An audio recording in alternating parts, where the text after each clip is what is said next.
Bonjour et bienvenue à tous dans ce nouveau numéro de Demain à la une. Voici les titres de cette édition. Le Premier ministre français est attendu fin de semaine prochaine à Alger, mais est-ce que les relations entre les deux pays vont enfin connaître des lendemains meilleurs, comme le prédit l'ambassadeur algérien à Paris? C'est ce que nous allons voir avec nos chroniqueurs dans quelques instants. Les Béninois sont appelés aux urnes la semaine prochaine pour élire leur président. Patrice Talon est candidat à sa propre succession. La situation économique est le point fort de son mandat, mais l'opposition dénonce un retour en arrière en termes de liberté. Bienvenue à tous. Le Premier ministre français est attendu donc la semaine prochaine à Alger, une visite prévue depuis quelques semaines déjà, mais retardée en raison de l'absence du président Abdelmadjid Tebboune, qui se trouvait en Allemagne pour des raisons médicales. Le chef du gouvernement français, Jean Castex, sera à la tête d'une importante délégation de 8 ministres, dont ceux des Affaires étrangères, de la Défense, de l'économie, ainsi que des hommes d'affaires et des dirigeants d'entreprises. Pour débattre de ce premier sujet, j'ai le plaisir d'avoir à mes côtés tout d'abord notre spécialiste Afrique et spécialiste donc Algérie, Myriam Amenal. Bonjour, merci d'être avec nous. Et avec nous aussi de RFI, notre consoeur Valérie Gasse. Bonjour. Bonjour. Merci d'être avec nous. Alors Myriam, je commence avec vous.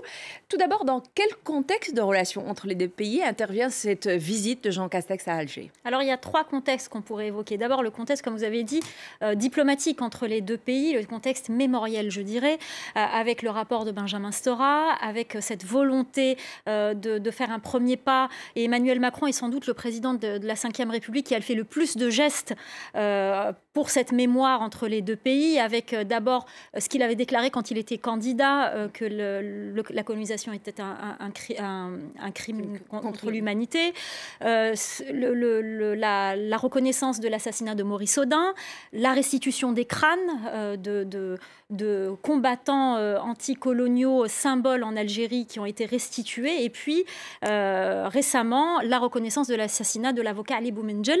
Alors évidemment c'est énorme quand on compare ça aux autres présidents de la Ve République, ces gestes d'Emmanuel Macron, mais côté algérien on estime que c'est dérisoire. D'ailleurs Marc Perelman avait interviewé il n'y a pas très longtemps sur notre antenne la sœur de Mohamed El Arbi Ben Mehdi, un des symboles de la guerre d'indépendance algérienne, et elle avait dit que c'était dérisoire, que ce n'était pas suffisant. Il n'y a pas eu 3 morts pendant cette période coloniale et pendant la guerre d'indépendance. Donc côté algérien, ça reste insuffisant, mais ça reste quand même significatif côté français pour ces gestes.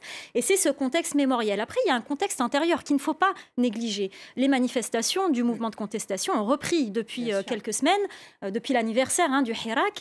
Les Algériens reprennent le chemin de la rue les vendredis et les mardis. Il y a des arrestations, il y a de la répression, et ça, il ne faut pas le négliger. Il y a aussi un troisième volet, c'est le volet régional. On est quand même dans une région qui est très, très mouvementée. Il y a le terrorisme au Sahel, avec les attaques qu'on voit au Niger qui se répètent, la force Barkhane qui est de plus en plus en difficulté avec cette affaire de bavure aussi qui a été révélée par l'ONU.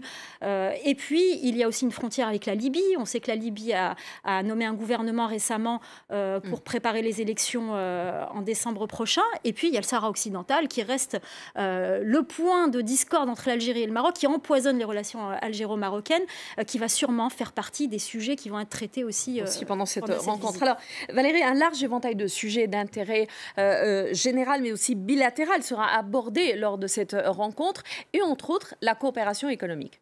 Oui, la coopération économique, c'est toujours un enjeu. Et ce qu'il faut voir, c'est que cette rencontre, elle va avoir lieu dans un cadre bien spécifique, le comité intergouvernemental de haut niveau. Voilà. Oui. L'intitulé en lui-même montre l'importance que les deux pays veulent accorder à leur relation bilatérale. C'est une structure qui a été mise en place il y a quelques années pour relancer la coopération. Il y a des rencontres régulières entre les premiers ministres de chacun des États, accompagnés d'un grand nombre de ministres de leur gouvernement. Alors un coup c'est en France, un coup c'est en Algérie. Là maintenant Jean Castex va se rendre en Algérie, mais la dernière fois en 2017, Édouard Philippe avait reçu son homologue à Paris. Alors relancer la coopération économique, ou en tout cas la poursuivre, c'est important parce que la France, c'est le deuxième fournisseur de l'Algérie. Il y a beaucoup de ses concurrents et voisins européens qui essayent de grappiller des parts de marché. L'Italie, l'Espagne notamment, essayent de se renforcer. Puis la France, elle a perdu le leadership face à la Chine. Donc ça a été quelque chose d'un petit peu douloureux côté français. Donc il y a un enjeu. Et puis il y a aussi plus de 400 entreprises qui sont implantées en Algérie, malgré les difficultés, entre guillemets, bureaucratiques, administratives qu'on connaît dans ce pays, qui freinent un peu les investissements. Et donc, la France est pourvoyeuse d'emplois, 40 000 emplois directs qui dépendent de ça. Donc, il y a un enjeu économique. Et puis, l'Algérie, elle exporte des hydrocarbures en France. Donc, tout ça, ça fait un contexte. Il y aura vraisemblablement des dossiers plus spécifiques qui seront abordés. On parle beaucoup d'une usine Renault et de la construction automobile dans le pays. L'enjeu pour les Algériens, c'est de négocier, de pouvoir avoir accès à la construction des véhicules et pas seulement faire de l'assemblage de kits avec des pièces détachées qu'on leur envoie. Ils veulent en fait une espèce de transfert de compétences, si on peut dire, et pouvoir avoir des emplois spécialisés qui découlent de ça. Donc il y a un petit enjeu, une petite négociation. Tous les investissements qui avaient été promis n'ont pas été faits. Ça sera sûrement sur la table. Il y a aussi les transports publics avec la RATP qui joue la gestion des équipements des transports publics dans les grandes villes algériennes. Ces rencontres, traditionnellement, elles donnent lieu à la signature d'un certain nombre d'accords, une dizaine, une quinzaine, sur le plan économique, mais aussi dans tous les secteurs, à la fois le sanitaire, la sécurité, qui est toujours un enjeu important pour les deux pays, le sanitaire qui sera certainement... Surtout dans les circonstances actuelles. Ce qu'il faut voir quand même, c'est que quand on parle d'économie, c'est important, mais entre la France et l'Algérie, comme on le disait tout de suite, il y a toujours la question politique et mémorielle qui est dominante et qui détermine les choses. Et qui peut freiner par moments. Myriam, il y a un point très important, c'est l'extradition de 2 cyberactivistes algériens établis en France, qui sera probablement à l'ordre du jour. Alors, sachant que la France a promulgué le 22 mars, donc il y a juste quelques jours, une loi autorisant l'approbation de la convention d'extradition entre les gouvernements français et algériens. Traduction qui peut faciliter l'exécution des mandats d'arrêt qui sont lancés contre ces personnes en Algérie. Alors évidemment, ça va être sur la table. Je pense que Alger souhaite que ces cyberactivistes soient extradés. Est-ce que la France va le faire, sachant que s'il y a un volet politique, ce sont des activistes politiques et que c'est très compliqué. Ce ne sont pas des terroristes où il n'y a pas une affaire visiblement de sécurité et qui entre en jeu.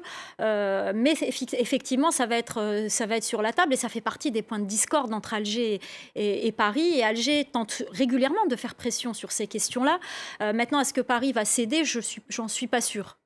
Surtout dans le contexte du Hirak qui reprend. Qui reprend exactement. Alors, Emmanuel Macron semble avoir fait de la guerre d'Algérie le défi mémorial de son mandat. On en parlait encore tout à l'heure. Son Premier ministre n'a toujours pas été au diapason avec le chef de l'État. Jean Castex a d'ailleurs fustigé ce qu'il appelle toute repentance en la matière. C'est quand même lui qui va à Alger. C'est quand même lui qui va agir. En fait, vous faites référence à une interview de la fin de l'année dernière de Jean Castex, c'est à peine nommé Premier ministre, qui a eu...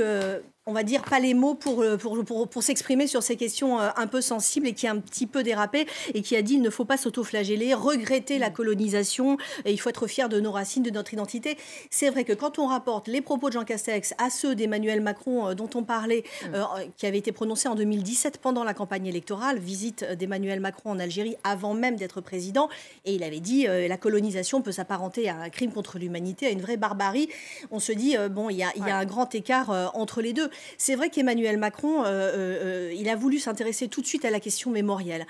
Son ambition, c'est de tourner la page avec l'Algérie et de regarder l'histoire en face. Et donc, c'est ce qu'il avait commencé à faire. Alors, à l'époque, en 2017, on avait aussi dit qu'il allait un petit peu à la pêche aux électeurs, en faisant, on se rappelle moins maintenant de la polémique que ça avait procuré à l'époque. Mais c'est vrai que les propos de Jean Castex sont un petit peu à l'opposé de ceux d'Emmanuel Macron. Ce qu'il faut voir, c'est que Jean Castex, quand il s'est exprimé, justement, il n'avait pas la même cible qu'Emmanuel Macron. Il parlait dans un contexte franco-français. Il voulait parler de l'islamisme radical et de la lutte contre le terrorisme islamiste.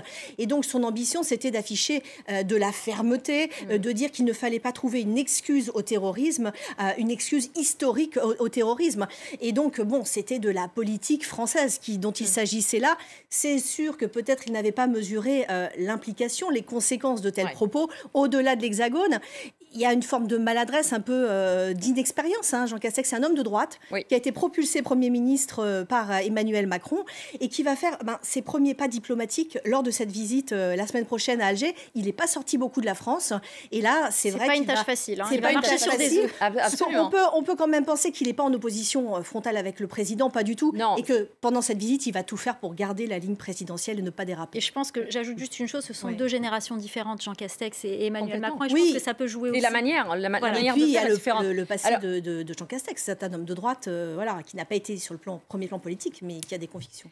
Myriam, l'ambassadeur d'Algérie à Paris, Mohamed Antar Daoud, a indiqué que l'Algérie et la France, selon ses propos, sont appelés à connaître des lendemains meilleurs grâce à la volonté politique affichée par les deux pays. Est-ce que les deux pays sont vraiment sur la voie de la réconciliation ou est-ce qu'on a toujours l'impression qu'on est un peu juste et que ça peut reprendre à n'importe quel moment? C'est exactement ça. On est un peu juste et ça peut reprendre à n'importe quel moment. On est encore loin de la réconciliation. Il faut pas se voiler la face. On est dans des périodes, comme ça a souvent été le cas depuis l'indépendance de l'Algérie, où il y a des hauts et des bas, où il y a des tensions, des coups de pression. Il y a parfois aussi une instrumentalisation de l'histoire côté algérien pour faire pression sur la France.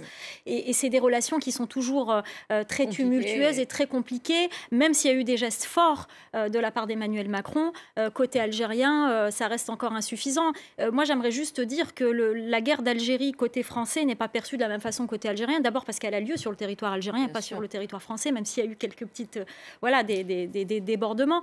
Donc, elle n'est pas perçue de la même façon, elle n'est pas vécue de la même façon. Elle se transmet de génération en génération, même si en France, les nouvelles générations, la guerre d'Algérie, c'est bien loin et on n'en parle pas trop. Côté algérien, ça se transmet. Et on reste très attaché au côté mémoriel, au côté historique. Et donc, on n'est pas encore, ça ne va pas se faire en un jour. Et je pense vu la situation interne en Algérie, c'est pas demain que ça va s'apaiser complètement. Il y aura probablement des discussions concernant aussi les visas qui intéressent beaucoup les Algériens. Il y aura des mesures qui seront prises pour apaiser, mais on n'est pas sorti de l'auberge. La situation n'est pas la même politiquement en France pour Emmanuel Macron. Ce qu'il avait dit en 2017, avant d'être président, il ne pourra pas le redire de la même manière. Il ne pourra pas faire peut-être autant de gestes. Le rapport Stora fait une avancée, mais bon, là, il y a une situation politique qui est... Il se prépare aussi à une autre présidentielle, exactement. Merci beaucoup Valérie, merci Myriam d'avoir été avec nous.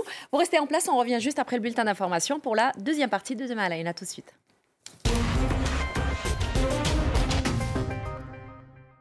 France 24 et La Première présente... Bonjour à tous, retrouvez-nous chaque semaine dans l'Hebdo Outre-mer. Au programme, des reportages et des décryptages pour vous permettre de mieux comprendre les enjeux de ces territoires français. Nous reviendrons ensemble sur l'actualité de la semaine. Nous partagerons avec vous les bonnes idées des Outre-mer et vous ferons découvrir le patrimoine local. L'Hebdo Outre-mer, votre rendez-vous tous les week-ends sur France 24. Outre-mer, à voir sur France 24 et France24.com.